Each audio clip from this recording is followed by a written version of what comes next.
মসজিদে, মাদ্রাসায়, খানকায় আবু জেহেল জিন্দাবাদ তো বলা যায় না। আবু জেহেলের অনুসরণের কারণে রাহবানের জন্য তো মসজিদ, মাদ্রাসা, খানকা নয়। কিন্তু হচ্ছে আবু জেহেলের সরাসরি নাম না নিলেও আবু জেহেলের চেলা চামুন্ডাদের নাম নেওয়া হচ্ছে, ওদের মতবাদকেই কায়েম করা হচ্ছে। সে অবস্থায় পৃথিবীতে মানে যখন খানায় কাবা সহ বাতিলের দখলে চলে গেছে, কাবা শরীফ বাতিলের দখলে আগেও ছিল, সাহাবায়ে কেরাম রাদিয়াল্লাহু তাআলা আনহুম কাবাকে উদ্ধার করেছেন, মুক্ত করেছেন। এভাবে এখন তো প্রায় সব মসজিদেই তাদের দখলে চলে গেছে।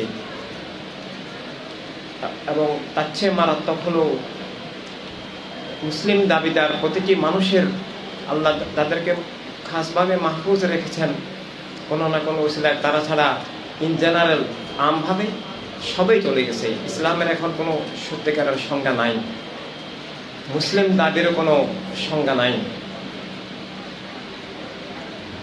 তালেব ভাই যেটা বক্তব্য বলেছেন যে মদ খেয়ে রোজাদার দাবি করা যেমন বস্তুবাদ করে, মুসলিম দাবি করা তার চেয়ে অনেক ভয়ঙ্কর। মুলুকিয়তের দালালি করে মুসলিম দাবি তার চেয়েও ভয়ঙ্কর।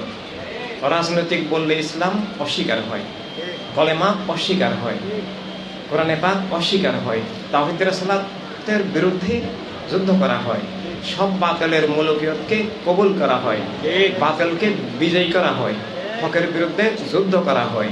আর অরাজনৈতিক বললে যা বলা হয় তার চেয়ে ভয়ঙ্কর হলো বাতিলের রাজনীতির দালালি করা। এভাবে বাতিলের রাজনীতি দালালি এখন দুনিয়ায় চলছে। এটা ভোট দেওয়ার মাধ্যমে হয়, ভোট না দিয়েও হয়। ওদের ওদের ওদের কোনো কিছু স্বীকার করলেই হয়ে যায়। ওদের বর্ডার, ওদের মতবাদ, ওদের জাতীয়তাবাদ, ওদের শিক্ষা ব্যবস্থা, ওদের ওদের দিবস, এগুলো স্বীকার করলেই ওদের মতবাদ, রাজনীতি সব কিছুই কবুল করা হয়। আর বাতিলকে কবুল করে হকের দাবি করা, এটা একটা প্রহসন ছাড়া, নাটক ছাড়া, ধোঁকা ছাড়া কিছুই নয়। এইভাবে মানব সত্তার এখন বিলুপ্তি। আমি মানুষ, জীবনের এই সত্যটুকুও এখন নাই। আমি মুমিন, আমি মুসলিম, আমি ইমানদার, একই বিষয়ের বিভিন্ন শাব্দিক প্রকাশ, এগুলো এখন কিছুই নাই।